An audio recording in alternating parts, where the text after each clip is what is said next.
Plus de 20 000 âmes peuplent ce bidonville. Mais la plupart n'y vivent pas, elles y reposent. Dans ce cimetière illégal de la banlieue de Lima, quelques 2000 familles cohabitent avec les défunts. Elles se sont habituées à circuler au milieu des sépultures en sortant pour aller acheter du pain ou se rendre à l'école. Cité anarchique et pauvre, Santa Rosa ne leur semble pourtant pas sinistre.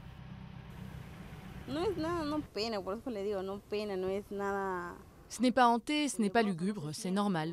C'est comme avoir des voisins, sauf que ceux-là sont morts, c'est la seule différence.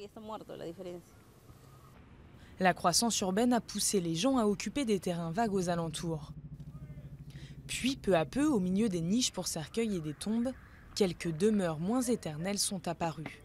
Les autorités ont tenté de fermer le cimetière, mais ne savent pas quoi faire de ses habitants, vivants ou morts.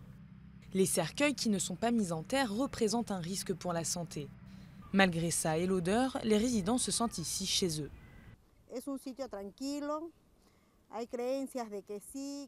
C'est un endroit tranquille, il y a des gens qui croient que les morts nous posent problème, mais ce n'est pas vrai.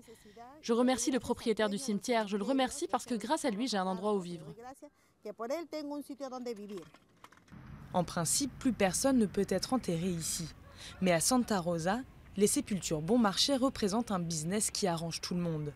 Les proches des défunts paient 10 fois moins cher ici que sur un autre terrain. Le cimetière continue donc à se peupler, en haut de sa colline ou sous terre.